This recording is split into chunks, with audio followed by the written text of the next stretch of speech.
할렐루야. 오늘은 야고보서 7째 시간입니다. 야고보서 오늘은 2장을 1절부터 26절까지인데 2장 내용을 우리가 설명해 드리고 또 하나님 말씀으로 우리가 은혜 받을 수 있기를 바랍니다. 초대교회 때나 지금이나 그 교회 안에서 일어나는 또 믿음의 사람들의 형태를 보면 예나 지금이나 세 가지 형태로 나눌 수가 있어요. 첫 번째는 이제 교회를 다니니까 일단 믿음은 있다라는 전제하에서요. 믿음은 그 믿음이 뭐 죽음이냐 살음이냐 아직은 그런 전제를 하지 말고 믿음으로 교회 다니는 사람들, 믿음이 교회를 나오는 사람들을 이제 구분을 이제 대상으로 했을 때 첫 번째 유형은 교회에 다니면서 이제 믿음은 가졌어요. 그런데 믿음은 가졌지만 그동안 학교에서 배우고 세상에서 배우고 세상의 가치관, 세상에서 그동안 살아왔던 삶의 방식을 그대로 가지고 교회 다니는 사람들. 그러니까 교회는 이런 분들이 이제 특징이 교회는 믿음으로 하니까 그냥 막 일반적으로 말씀대로 그냥 100% 믿지는 않아도 아무 소리 안 하고 그냥 믿음으로 살려고 하는데 사회에서는 또 가정에서는 또 자기의 실제적인 가치관은 세상에서 가르치는 그 가르침, 또 세상의 어떤 현상과 문화와 방식으로 이루는 그 가치관으로 살아가는 사람들이에요. 그러니까 이제 이런 경우의 특징은 교회 생활 따로, 사회생활 따로 이제 이런 유형들이 많죠. 교회에서 예배드리고 교회에서는 좀 믿음적으로 생각을 하지만 또 교회 생활도 마찬가지예요. 어떤 부분들은 세상의 가치관대로 따라가요. 이제 그렇게 하는데 그래서 이런 유형들 옛날이나 지금이나 똑같아요. 이런 경우는 신앙의 어떤 이중적인 신앙생활, 사회생활 따로, 교회에서 따로, 사회생활 따로 이제 이런 신앙생활을 좀 많이들 하죠. 자, 두 번째 유형, 믿음 생활하면서 종교적으로 또 종교적인 율법주의를 믿음으로 생각하면서 그 믿음이 고착돼 가는 사람들. 여러분, 종교적인 율법주의라는 것은 종교적인 의식, 종교적인 형식, 규례 이런 것들을 잘 하면 믿음이 좋다고 생각하는 많아요. 믿음을 측정해요. 이 부분을 우리는 이제 유대율법주의라고 그동안 말씀을 드렸죠. 율법주의적인 신앙, 바리새인적인 신앙. 그래서 이 사람들은 바리새인들이 종교적인 의식, 규례, 규칙 철저하게 지켰거든요. 철저하게 지켰지만 그래서 그걸 가지고 자기들은 신앙이 좋다, 안 좋다로 구별해요. 안식일에 지켜야 될 법이 있는데 그걸 했으면 믿음 좋고 안 하면 믿음 나쁘고 이런 식으로 종교적인 규례로 신앙을 측정하죠. 자, 그런데 이런 종교적인 규례를 가진 사람들의 특징은 본질이 아니라 형식, 외형, 어떤 이런 것들을 관점으로 갖기 때문에 자동적으로 세상 사랑이 혼합되어 있어요. 그래서 종교적인 율법주의에 빠진 사람들은 세상 사랑을 그대로 포함을 합니다. 물론 자기들이 말하는 종교적인 규례에 반대되는 것은 안 해요. 그런데 그 속에는 세상 사랑이 섞여 있어요. 자, 그래서 우리가 이제 바리새인들의 예를 잘 들면요, 그들은 종교적인 의식, 규례, 규칙을 잘 지키기 때문에 그게 믿음이라고 생각을 해요. 그게 믿음이다. 또 그러다 보니까 이 믿음을 통해서 세상에서 또 성공하고 형통하고 자기들의 어떤 욕망을 이루어가는 것들은 믿음의 결과요. 또 믿음을 추구하면 그거는 반드시 이루어간다고 생각을 해요. 그래서 복과 저주에 대한 개념이 복을 받으면 믿음이 좋은 거고 저주를 받으면 복이 안 받고 힘들면 믿음이 나쁘다는 논리로 접근이 되게 되고요. 자기들이 세상 사랑을 통해서 많은 부를 축적하거나 어떤 좋은 걸 누린 것을 자기들은 하나님의 보상, 하나님의 축복으로 생각을 해요. 그래서 이 사람들은 그런 기준을 갖고 있기 때문에 다른 사람들에 대해서도 이 기준으로 평가를 해요. 평가. 그래서 결국은 그들의 평가는 종교적인 규례를 지키나 안 지키나, 그러니까 본질은 없어도 돼요.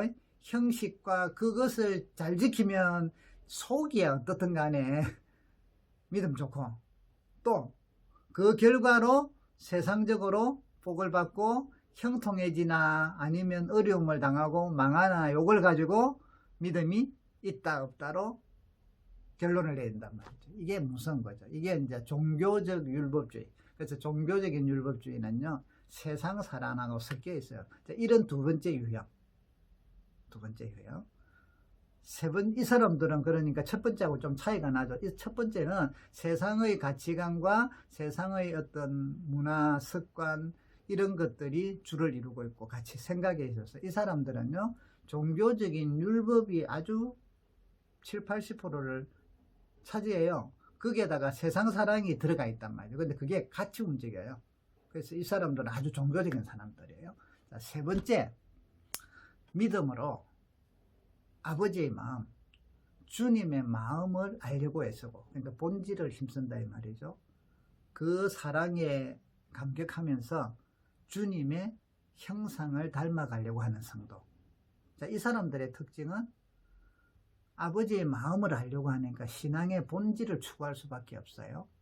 또 율법을, 하나님 말씀인 율법을 지키는데 강제나 두려움으로 지키는 게 아니에요. 아까 두 번째 종교적인 율법주의는 율법을 못 지키면 벌받고 막 이런 게 강하기 때문에 강제나 두려움으로 지켜요. 어떤 부분들은. 그런데 이 세 번째 유형들은, 은혜로 사는 사람들은 강제나 율법으로서가 아니라 하나님에 대한 사랑과 하나님이 주신 은혜와 자유와 감사로 율법을 지켜요. 자, 그러니까 세 번째 유형은 하나님의 말씀인 율법은 삶의 표준이 되는 거예요. 하나님의 말씀인 율법을 그들의 삶의 표준으로 삼기 때문에 이 말씀을 지키고 사랑하고 애쓴단 말이죠. 자, 여기서 이제 한 가지만 이해를 하시면 되죠. 구약의 우리가 율법들 중에 제의적인 것들, 주님 하나님께서 구속을 약속하기 위하여 했던 제사법이라든지 이런 제의적인 것들은 예수님께서 이 땅에서 십자가를 짐으로 그것을 이루셨어요. 이루어버리기 때문에 그런 것들은 이제 이루신 것을 또 우리가 할 필요가 없잖아요. 그림자를. 그래서 안 하지만 나머지 성경에 나오는 윤리적이고 도덕적이고 사회적이고 공동체적인 법들이 있어요. 이스라엘이라는 것 자체가 공동체니까 그 말씀들을 우리가 오늘날도, 그래서 구약이든 신약이든 내 마음에 들면 지키고 내 마음에 안 들면 뭐 이거는 구약이다 이래가지고는 이런 게 아니라 하나님 법을 내 삶의 표준으로 삼고 말씀을, 율법을 두려움이 아니라 감사와 사랑으로 지키면서 살아요. 그래서 이런 사람들의 특징은요, 날마다 자기의 연약함을 알고 성령의 도움을 구합니다. 자, 이런 세 가지 유형의 믿음의 사람들은 초대교회 때나 중세교회 때나 근대교회 때나 지금 현대교회 때나 우리 한국교회나 동일하게 존재해요. 어떤 사람들이 많이 차지하느냐에 따라서 교회의 흐름이 달라지죠. 그 교회의 분위기가 달라지고 열매가 달라지고 사회로부터 교회로, 사회에서 보는 교회에 대한 시각이 달라지죠. 첫 번째, 어떤 사람은요, 믿음은 가져서나 세상의 가치관과 세상의 원리대로 살려고 하는 사람들.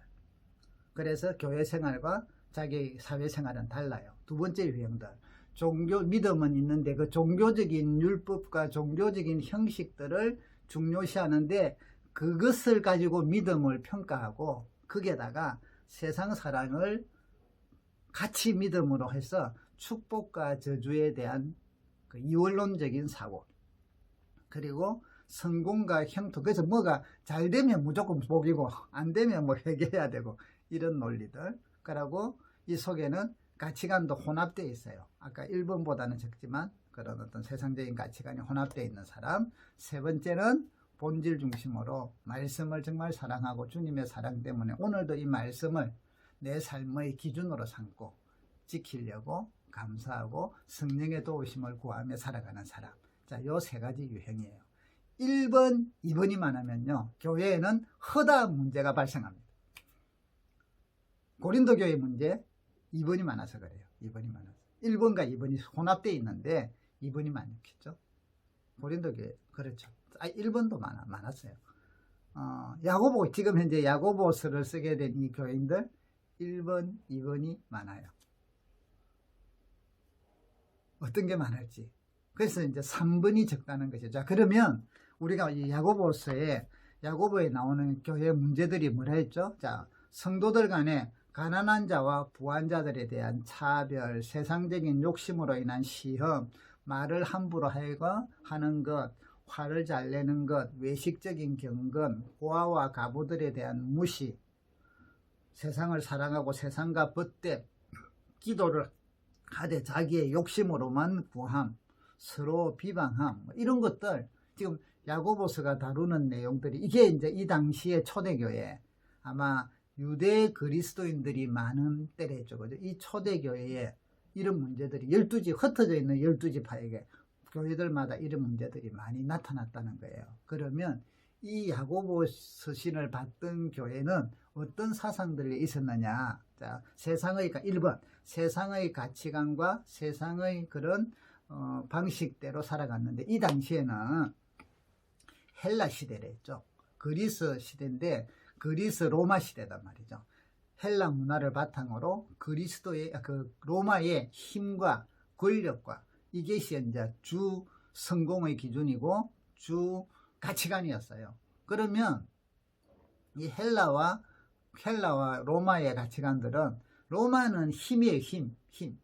헬라는요 이원론적이단 말이죠. 그래서 영적인 것, 육적인 것 구분하고 세상적인 것, 속된 것, 자, 이런 이원론적인 구분을 하는데 그들에게 있어서 진리는 눈에 보이는 게 대부분이에요. 그러니까 가치가 있다는 거는 눈에 보여야 돼. 나타나야 돼. 자, 그리 되면 결국은 뭐예요? 헬라 철학 중에는 이데아를 추구하는 것도 있었지만 우리 교회에 속 들어와 있는 것들을 보면 현실의 눈앞에 나타나는, 그러니까 로마는 눈앞에 드러나는 힘이잖아요. 권력, 힘, 강함. 그래서 세계를 정복하고 황제는 신이다 이리다 이 눈앞에 드러나는, 그래서 동상이나 이런 게 우상이 많은 거예요. 자, 이런 눈앞에 드러나는 진리, 또 힘, 이원론적인 것, 자, 요런 사상에 이게 그냥 그 당시 시대적인 사상이란 말이죠. 여기에다가 유대 바리새적인 율법주의 신앙을 가진 몸에 익었던 사람들이 복음으로 예수님은 믿으나 그 부분들이 다시 어떻게 돼요? 일어나기 시작해요. 그래서 이 세상적인 것과 합쳐지다 보니까 그들의 생활 속에는 사실은 그리스도인들이 다 어떻게 됐냐면 핍박을 받고 흩어져 있고 이랬으니까 대부분이 가난했다잖아요. 그런데 일부 또 전도를 해서 그렇든 어쨌든 일부 그리스도인들은 부자였어요. 자, 그런데 이런 사상, 세속적이고 또 종교적인 이런 것들이 섞여 있는 믿음을 가졌는데 이걸 가지고 있는 사람들이 교회의 주도적인 세력이 되다 보니까 또 사람들이 그런 관심을 갖다 보니까 자동적으로 교회 안에서 차별이 일어나요. 그 중에서도 가난한 자와 부한 자들에 대한 차별이 너무나 일반화되어 버렸다는 거예요. 일반화돼서. 그래서 오늘 야고보서 2장은 이 차별에 대한 것에 대해서 그리스도인으로서 뭐가 잘못됐느냐, 교회에서 또 왜 잘못됐느냐, 또 어떻게 고쳐야 되느냐 하는 것을 다루고 있는 게 야고보서 2장입니다. 그래서 오늘 2장에 보면 1절에 주 예수 그리스도에 대한 믿음을 너희가 가졌으니, 자, 믿음을 가졌어요. 그랬는데 사람을 차별하지 마라 이러잖아요. 믿음은 가졌는데 1번 아까 첫 번째 유형들 같이 세상 가치에다가 율법적인 종교적인 가치를 가지고 이들은 살아가니까 믿음은 가졌으나 1번, 2번에 나오는 열매들을 교회 안에서 그대로 행하고 있는 거예요. 그 중에 가장 지금 이제 다루는 주제가 하나가 사람 차별이에요. 차별. 사람을 차별한다. 또 이 차별을 무엇으로 하느냐? 외형적인 모습으로 차별한다. 그래서 2절에 보면 회당에 너희들이 회당, 우리 같으면 막 교회로 생각을 하면 돼. 교회에 사람이 오는데 금가락지를 끼고 아름다운 옷을 입은 사람들이 들어오고, 여기서 이제 아름다운 옷이라고 하니까 여자로 생각하면 안 돼요. 로마 시대 때는 주류들이 남자들이요 금가락지에 왜 끼고 권력을 상징하고 자기의 부를 상징해요. 그리고 옷도 엄청나게 휘황찬란한 옷, 그래서 색깔이 다르잖아요. 왕족들 색깔. 옛날에 우리 신라 시대 때 보면 진골, 성골 뭐 이런 색깔이 다른 것처럼 얘들이 그래요. 그래서 이 로마 시대 때는 옷 딱 보면 저 사람은 어느 정도 계급이고 어느 정도 귀족인가 아닌가, 뭐 기사 계급인가 같은가, 또 부를 그래서 막 목욕탕이나 엄청나게 이들이 얼마나 그런 걸 자랑했냐면 음식 문화에서도 일어났잖아요. 막 잔치를 많이 베풀어. 그리고 이들이요 잔치를 베풀고 먹는데 얼마나 하냐, 먹고 토하고 막 토하는 약을 먹든지 막 어떤 방식으로 해갖고, 그래서 이 잔치를 계속 베풀면 먹어야 되잖아. 먹고 토하고 막 이런 것이 로마 사회에서 일반화됐단 말이에요. 그렇기 때문에 이런 세속적인 것, 종교적인 사상이 믿음을 가진 그 당시 초대교회 성도들이 믿음을 가졌지만 이것을 그대로 흡수하고 이 전체가 믿음인 양 생활하니까 교회 안에서 차별이 자연스러워지는 거예요. 자, 여기 보세요. 그러니까 사람들이 가치가 어떻게 돼서요? 아까 세 번째 유행의 본질 중심의 신앙이 아니라 세속적 가치관과 종교적 중심의 가치관이 믿음으로서 자리를 잡았으니까 교회니까 믿음이 우선이잖아요. 믿음으로 오는데 여기 보세요. 금가락지 끼고 아름다운 옷, 다른 표현을 쓰면 이거 찬란한 옷을 쫙 입고, 이제 왜 이제 남자 중심에 쓰인 단어가 남성형 명사예요. 그래서 주로 이제 권력이 남자들이, 그 당시 여자들은 좀 그게 차별이 있었잖아요. 그래서 남녀 차별도 있었고요. 자, 그래가지고는 탁 들어오면 또 남루한 옷, 어떤 면에서는 이거 남루하다, 좀 더러운, 또 막 거적지 같은 그런 옷을 입고 가난한 사람이 들어온다. 자, 이럴 때 성도들은 똑같이 존중하라고 안내를 해야 되는데 벌써 차별한다. 아름다운 옷을 입은 사람은 눈여겨보고 말해야 돼. 저 좋은 자리에 앉으세요 하고. 더러운 옷을 입고 오거나 남루한 옷을 입고 오는 사람들은 앉든지 말든지, 아니면 저 냄새 나니까 저 구석에 가시오. 자, 냄새, 노숙자는 아니에요 이분들이. 그러면 좀 남루한 옷을 입고 하면 뭐죠. 자, 벌써 보는 게 멋있는 옷을 입고 이러면 어서 오세요. 남루한 옷을 입고 오면 저쪽 가서 앉으시오. 저쪽에 가서 앉으시오. 왜 거기 앉아요? 저 뒤에 앉아. 그 앉으면 안 돼. 뒤에 앉아. 거리 좀 두세요. 이런 식으로 한다면 여러분, 교회에서는 이거는 있어서는 안 될 일이지만 이렇게 교회가 흥행하더라. 오늘날 여러분, 우리 믿음 생활 속에서 이거 조심하셔야 돼요. 바른 믿음이 있으면 사람을 좀 부자인 것 같다 이러면 막 달라붙고 뭐 가진 게 많고 좋은 차 타고 다니고 막 집이 넓고 이러면 그래서 여러분, 이런 거 좋아하다가 교회 안에서도 사기꾼들이 얼마나 많은 거 알아요? 저도 만나봤는데 교회 안에서 막 세상하고 똑같아. 막 그러니까 막 사기 쫙 치가지고 있잖아. 한탕 해가지고 티 뿌고. 그러면 안 되죠. 그래서 이게, 자, 여기 보세요. 4절. 너희끼리 성도들이잖아요. 서로 차별하며 악한 생각으로 판단하는 자가 되지 않느냐. 자, 이것은 뭐라고 이야기하냐면 9절에 만일 너희가 사람을 차별하여 대하면 죄를 짓는 것이다 하고 이야기해요. 자, 오늘 그래서 여러분, 차별이 얼마나 나쁜 것인가를 오늘 말씀으로서 가르쳐 준단 말이에요. 자, 우리 머릿속에 본질을 사랑하는 성도들은 말씀 앞에서 차별이라는 것은 있어서도 안 된다는, 우리 재성은 차별을 하고자 하는 욕망이 생기고 그리 보려고 할 때 말씀으로 잘라버려야 돼.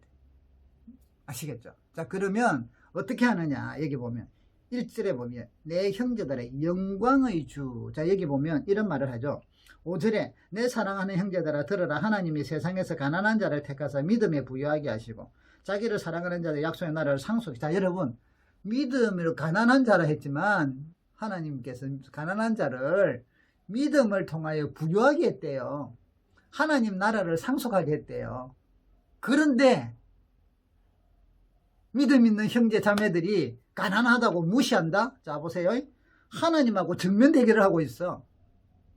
하나님은 가난한 자들을 택해서 믿음에 부유하게 하셨어요. 믿음을 주시고. 그래서 그들은 하나님 나라를 상속받은 믿음에 부유한 자들이야. 그런데 외형적으로 가난하다 해가지고 내가 하나님이 부유하게 하고 하나님 나라를 상속받은 사람들을 무시하고 갈세하고 부자들 외형적으로 부유하다 해가지고 그들 기미나 맞추고 그들이나 막 아부하고 이러면 하나님께서 이 부자들 중에, 부자는 나쁘다가 아니에요. 부유함을 가진 사람들이 하나님의 말씀대로 재물을 사용하지 못하면 하나님 앞에 정죄받잖아요. 그럼 믿음이 없으니까. 그러면 이들에게 쏠린다는 것은 뭐죠? 하나님을 대항하는 자가 되죠. 대적하는 자가 되죠. 다른 말로 죄를 짓는다. 죄를 짓는다. 자, 그 부분을 이렇게 또 설명을 해요. 보세요.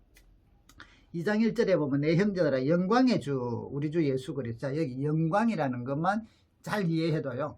오늘 이 말씀의 이해가 여러분 신앙생활에 이제는 가난한과 부한자의 차별이 이제는 싹 사라져요. 이걸 잘 아셔야 돼요. 첫째, 영광은 세 가지로 제가 설명을 드릴게요. 하나는 우리가 일반적으로 영광하면 막 빛이 나고 막 멋진 거 있잖아요. 그거. 그러니까 변화산 사건에 보면 예수님이 막 변화산이 됐잖아요. 그래서 성경에 보면 누가복음 39장에 보면 31절에 30절에 문득 두 사람이 예수와 함께 말하는데 이는 모세와 엘리야라. 그런데 영광 중에 나타났다. 이때 영광은 뭔가 막 광채가 나고 빛나고 우리가 일반적으로 생각하는 막 멋있고 우아하고 막 영광스러운 하나님. 자, 요걸 이야기해요. 그래서 영광의 주 할 때 우리 주님의 그 영광스러움. 첫 번째 아시겠죠? 두 번째 영광은요. 그러니까 우리가 말하는 광채나고 빛나는 것 이런 것이 첫 번째 의미가 있고 두 번째는요. 영광은 예수님이 십자가에 고난을 지시고 부활하신 거 있죠. 이게 영광이라. 그래서 누가복음 24장 26절에 보면 이제 그 엠마오로 가는 두 제자에게 주님이 설명하실 때 그리스도가 미련하고 선지자들이 말한 모든 것을 마음에 드디 믿는 자들이여 그리스도가 이런 고난을 받고 자기의 영광에 들어가야 한다. 이때 부활이단 말이에요. 부활. 아시겠죠? 부활. 부활은 또 영광스러운 거잖아요. 영광. 그러니까 부활, 고난과 부활이 연관되는 거예요. 이게 영광이에요. 세 번째. 영광은 그리스도 하나님께서 우리 인간의 몸으로 오신 그리스도의 부유하신 그분이 낮아지심으로 고난의 육신으로 와서 십자가를 지시고 우리를 위하여 낮아지시면서 가난해지시면서 우리를 부유하게 만든 사건. 주님이 가난하게 되셔서 우리를 부유하게 만드는 이 구속 사역을 영광이라고 해요. 영광. 자, 고린도후서 8장 9절에 보면, 그래서 여기 보면 바로 이 내용이 5절에 일단 야고보서 2장 5절에 가난한 자를 택하여 믿음에 부유하게 하시고 요래놨죠. 고린도후서 8장 9절에 보면 우리 주 예수 그리스도의 은혜를 너희가 알거니와 부유하신 이로서, 그리스도는 부유하신 이죠. 전능자시니까 창조주시니까 부유한 이로서 너희를 위하여 가난하게 되심은, 우리를 위해서 가난하게 됐단 말이죠. 그의 가난함으로 말미암아 너희를 부유하게 하려 하심이라 이랬어요. 이게 예수님의 사역이거든요. 예수님의 낮아지심. 고린도후서 4장 4절에 보면 그 중에 이 세상의 신이 믿지 않는 자들의 마음을 혼미하게 하여 그리스도의 영광의 복음의 광채라 이래요. 여러분, 그리스도의 복음을 영광의 복음이라 하거든요. 그리스도의 영광의, 자, 그럼 복음이 뭐예요? 하늘 보좌를 버리고 이 땅에 인간의 몸으로 오셔서 성육신이라잖아요. 낮아지셔서 우리를 위하여 십자가를 지고 죽으셨다가 부활하셔서 살아나셨다. 그러니까 하나님이 우리를 위하여 죄를 짊어지셔서 그가 채찍에 맞음으로 우리가 나음을 입었도다. 그분이 고난을 받으심으로써 그분이 가난하게 됨으로써 우리가 그분을 인하여 나음을 입고 그분이 가난해지심으로 부유하게 됐다는 이것이 복음이잖아요. 복음. 그래서 여기에 그리스도의 영광의 복음이라고 이야기하는 거예요. 이 복음의 광채가, 이 복음의 능력이 사람들에게 전해지는데 세상 신이 사람들의 마음을 혼미하게 해서 그것을 알아듣지 못하도록, 깨닫지 못하도록, 그 광채가 비치지 못하도록 한다. 요 내용이. 그래서 그리스도는 하나님의 형상이네. 여기 그리스도의 영광의 복음 아시겠어요?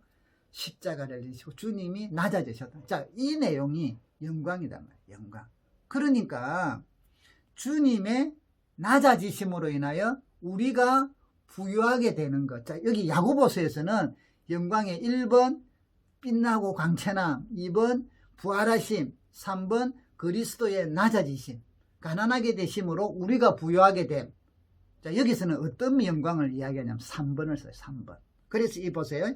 지금 이들이 사람을 차별하고 이러는 그들에게 내 형제들아, 영광의 주, 영광의 주, 우리 주 예수 그리스도께서 대한 너희가 믿음을 가졌는데 사람을 차별하지 마라. 이 그리스도께서 어떻게 하셨냐 이 말이죠. 5절에 하나님이 세상에서 가난한 자를 택하사 믿음에 부유하게 하시고 자기를 사랑하는 자들에게 약속하신 나라를 상속으로 받게 하지 아니했느냐. 그래서 여러분 여기서 영광은 3번에 갑니다. 3번에. 그분이 낮아 가난하게 되심으로 우리가 부유하게 됐다. 자, 그러면 여러분 교회 안에서 이 영광의 복음을 안다면 믿음 때문에, 지금 이 당시 교회에 있는 사람들은 믿음 때문에 가난하게 된 사람들이에요. 이 믿음 때문에 가난하게 된 사람들을 업신여긴다? 6절에 너희는 도리어 가난한 자를 업신여긴다?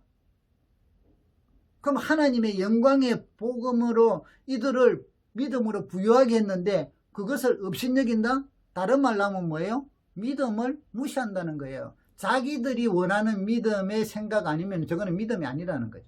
하나님이 그리 말씀하셔도 아니라는 거예요. 그럼 하나님을 대적하는 자가 되죠. 이게 잘못된 믿음이 가지는 폐해라는 거죠. 엄청 이게서 돌이키지 아니하면 그 믿음이 과연, 자, 이 믿음이 하나님을 대적하는 하나님의 일하심을 주님이 낮아지셔서 가난하게 되셔서 믿음으로 부욕해 만드는 이 사실을 무시하고 거기에 대해서 대항하면서 나는 믿음을 가졌다는데 이 믿음이 구원받겠어요? 이 믿음이 진짜 믿음이었겠어요? 아니라는 거죠. 야고보서는요, 행동이 뭐냐가 문제가 아니에요. 참 믿으면 어떤 것이냐 하는 거. 참 믿음이 있으면 바른 열매를 맺는다 이거죠. 사과나무는 사과를 맺듯이 열매를 맺지. 그런데 잘못된 믿음이면 잘못된 열매를 낼 수밖에 없다는 거죠. 그래서 야고보서는 여러분, 사람들이 대부분 행함을, 믿음과 행함은 아닌데 행함이 중요한 게 아니라 바른 믿음이냐 아니냐가 중요해요. 바른 믿음이면 순리대로 바른 열매를 맺는다. 근데 지금 교회 안에 이런 나쁜 열매를 맺고 있다는 것은 그들의 믿음이 바르지 못하다는 것을 진단해서 이 믿음을 가진 너희들이 회개하고 바른 믿음으로 말씀으로 돌이켜라 하는 게 야고보서의 핵심입니다. 자, 그러면 보십시다. 7절에 보면 너희들은 그러니까 이제 이런 가난한 자를 업신여기고 막 이랬는데 부자들을 막 높이니까 부자들은 너희를 비방한다. 복음을 비방한다. 자, 8절. 너희가 만일 성경대로, 자, 이제 그럼 어떻게 바꿔야 되느냐 요 말이에요. 잘못됐는데 지금 성경에 이웃 사랑하기를 내 몸같이 하라 한 최고의 법, 최고의 법이잖아요. 이 말씀을 지키면 잘하는 것이다 요 말이에요. 자, 믿음으로 가지고 있다면 참 믿음은, 바른 믿음은 하나님의 최고의 말씀인 내 이웃을 사랑하기를 내 몸같이 하라. 그러면 가난한 자와 부자를 차별할 수가 없다는 거죠. 가난한 자를 업신여기지 않는다는 거죠. 5절, 9절. 만일 너희가 이런 말씀에 순종하지 아니하고 이런 말씀을 벗어나서 하나님의 일하심에 대적하면서 사람을 차별하면 죄를 짓는 것이다. 그런데 이게 율법이, 자, 율법이 너희를 범법자로 정죄할 것이다. 율법은 여러분 쫙 이야기를 합니다. 율법에는 여기 간음하지 말라 하시니까 살인하지 말라 했고, 자, 그러니까 한 개를 지켰다고 해서 다른 걸 어기면 율법이 100개다. 90개를 지키고 10개를 못 지켰다. 범죄자죠. 100개 중에 99개를 지키고 한 개를 못 지켰다. 범죄자죠. 율법을 어긴 게 되잖아요. 그 내용이에요. 그래서 이 최고의 법인 이웃을 사랑하라는 것을 어겨서 사람을 차별하면 너는 율법을 어긴 자가 된다. 범죄자가 된다. 뭐가? 율법이 너를 범죄자로 고발할 것이다. 율법주의자들이요, 규칙과 율법을 자기들은 잘 지킨다고 애쓰는데 그 율법이 너희들이 무시하고 보지 않는 그 율법이 너희들을 고발할 것이다, 이 말이죠. 그래서 12절에 너희는 자유의 율법대로, 여러분 자유의 율법, 이게 말씀이죠. 우리 성도는 심판받을 자처럼 말도 하고 행한. 자, 그래서 이걸 어디까지 가느냐면 종말론까지 가요. 하나님 앞에 섰을 때 이것으로 심판받을 거라까지 이야기해요. 여러분, 이 땅에서 우리의 생활을 오늘 야고보서는요, 종말론까지 연결합니다. 자, 긍휼을 여기지 아니하는 자에게는 긍휼이 없는 심판이 있을 것이다. 긍휼의 심판을 이기고. 자, 그래서 뭐예요? 긍휼하신 주님과 하나님을 본받아 긍휼히 살아라, 이 말이죠. 긍휼히 이웃을 사랑하고 베풀라. 14절. 그래서 14절부터는 이제 믿음에 대해서 바로 이야기하죠. 믿음이 있다면서 행함이 없으면 뭐예요? 믿음이 있다면서 그 말씀대로 율법을 지킴이 없으면 무슨 유익이 있느냐? 그 믿음이 너를 구원하겠느냐, 이 말이죠. 그래서 막 헐벗은 사람들, 일용할 양식이 없는 사람들, 이런 사람들한테 거기에 대해서 가진 사람들은요, 나누어주고 하나님의 사랑으로 긍휼히 여기면서 해야 될 의무가 있어요. 청지기 의무예요. 그런데 그거는 우리 내 영역 아니니까, 내 영역 아니니까고 안 보는 거 있죠. 우리는 여기까지 끝 이러는 게 바로 여기 평안히 가라, 더욱게 하라, 뭐 배부르게 하라, 이런 거예요. 그래서 이런 쓸 것도 안 주고 이런 행함이 없는 믿으면 죽은 것이다 하는 거예요. 죽은 것. 자, 오늘 말씀을 여러분, 뒤에도 마찬가지예요. 아브라함이 정말 믿음을 가졌기 때문에 그 믿음이, 그래서 22절에 보면 믿음이 행함과 함께 일하고, 믿음은 행동으로 나온다, 이 말이죠. 행함이 행동을 통해서 그 믿음이 참 믿음인 것을 또한 뭐한다? 증명한다, 이 말이죠. 온전하게 된다. 그래서 여러분, 참 믿음이냐 거짓 믿음이냐 차이는 열매를 보고 안다, 이 말이죠. 열매를 보고. 주님께서 열매를 보고 안돼 있잖아요. 26절. 행함이 영혼 없는 몸이 죽은 것 같이 행함이 없는 믿음은 죽은 것이다. 죽은 것이다. 자, 그러면 마무리를 합시다. 오늘 야고보서 2장에서 배나무가 참 배나무인지 가짜 배나무인지는 열매를 맺으면 알죠.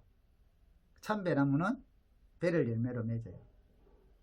참 믿음은, 바른 믿음은 열매로 율법을 지켜요. 말씀대로 지켜요. 그런데 믿음을 가졌다 하면서 반쪽 믿음을 가진 사람들, 또 세속적 가치관으로 살아가는 사람들은 믿음의 온전한 열매를 맺지를 못해요.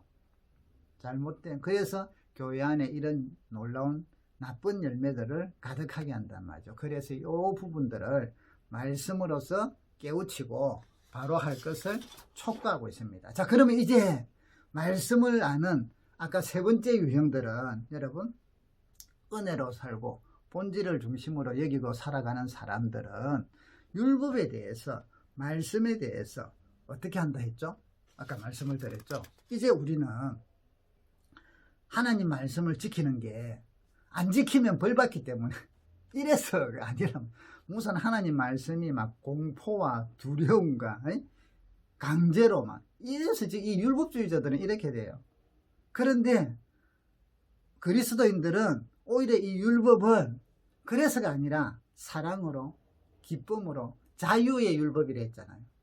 감사해서 지켜요. 그래서 이 율법이, 하나님 말씀이 우리의 삶의 표준이 되고 삶의 지침이 되는 거예요. 1번, 아까 이야기한 1번의 유형은 세상의 가치가 표준이 되고, 2번의 유형은 종교적인 규칙과 세상 사랑으로서 자기 마음에 자기가 추구하는 욕망이 이루어지는 요소들. 그런데 종교적인 요소가 많아요. 그것이 그들의 삶의 기준이 돼요. 그런데 3번은, 바른 믿음은 하나님의 말씀이 우리의 기준이 되어서 그 말씀 앞에서 항상 그 말씀이 믿음을 행하고 산다. 행동으로 지켜. 그래서 차별이 있을 수가 없다는 것이죠. 여러분, 우리는 바른 믿음을 통하여 하나님의 말씀이 여러분의 삶의 표준이 되는, 그래서 이 말씀대로 살아가려고 애쓰는 참 믿음을 우리가 소유하고 그 믿음을 성장시켜가고 자라게 하기를 바랍니다. 이게 우리의 노력이에요. 우리가 애써야 될 거예요.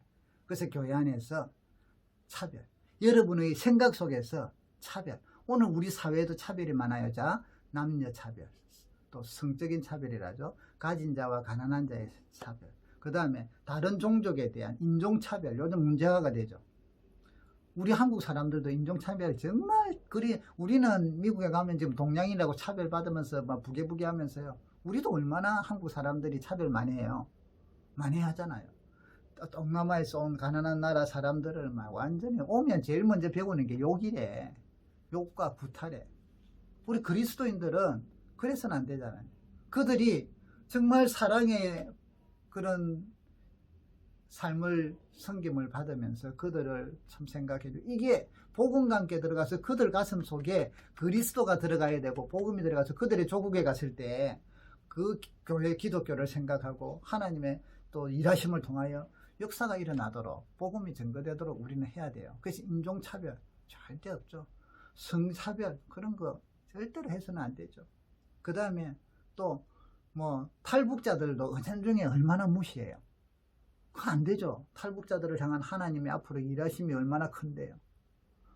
통일이 된다면요, 이 중간에서 그들을 북한과 이런 믹스시킬 핵심 사람들이 탈북자들이에요. 그들은 이미 우리 사회에서 적응을 해봤고 아픔도 알고 자본주의와 이런 기쁨도 알고, 그럼 그들에게 조심하고 이런 거 가르쳐 줄 사람들이 그들이에요. 이들에게 복음이 전거되고 사랑이 전거되고, 그래서 그들이 여기 주체사상에서 김일정일 대신 예수 그리스도만 바꿔버리면 그들은 믿음이 들어간단 말이에요. 그래서 여러분, 차별, 가진 자와 안 가진 자, 무슨 이유든 간에 오늘날 차별이 너무 많은 이 세상에 이것이 교회도 들어와서 차별이 많아. 그래서 그 중에 또 하나, 지방색도 차별 중에 하나예요. 우리는 팔도가 다 다름은 이해를 하면 다름을 수용하고 꽉꽉 그대로 하면 되잖아요. 경상도는 경상도대로, 전라도는 전라도대로, 충청도는 충청도대로, 경기도는 각각 장단점이 다 있어. 그러면 장단점은 우리가 서로 도와주고 장점은 서로 인정해주고 이러면 되지. 그리스도 안에서 주님이 유대인과 이방인들의 벽을 허물기 위하여 이 땅에 오셨는데, 하나님과 우리 사이에 죄로 인한 장벽을 끊어버리기 위해서 휘장이 위로부터 찢어져서 이런 차별, 이런 것들을 없애는 곳인데, 없앴던 교회에 주님이 십자가에 죽으시면서 벽을, 이방인과 유대인의 벽을 없앴는데, 믿음 생활을 한다는 사람이 도로 벽을 만들고 있어. 부자들, 가난한 사람들, 우리는 어떤 사람들. 그래서 교회 안에서 이런 파당이 생기고 차별이 생기고 분열이 생기는 건요, 하나님을 대적하는 일이다, 죄다 하는 것을 우리가 기억을 합시다. 저와 여러분은, 우리 교회는 이 말씀에 바로 서서 이렇게 말씀대로 살려고 애를 쓰면서 서로 누구나 환영하고 존경을 받는, 약한 사람들에게는 공동체적인 책임으로 또한 같이 도울 수 있고 힘을 보태주는 그런 우리 교회가 되고 우리 믿음 생활이 될 수 있기를 바랍니다. 오늘 2장 전체를 보다 조금 길었습니다. 수고하셨습니다. 다음에는 3장으로 만나 뵙도록 합니다.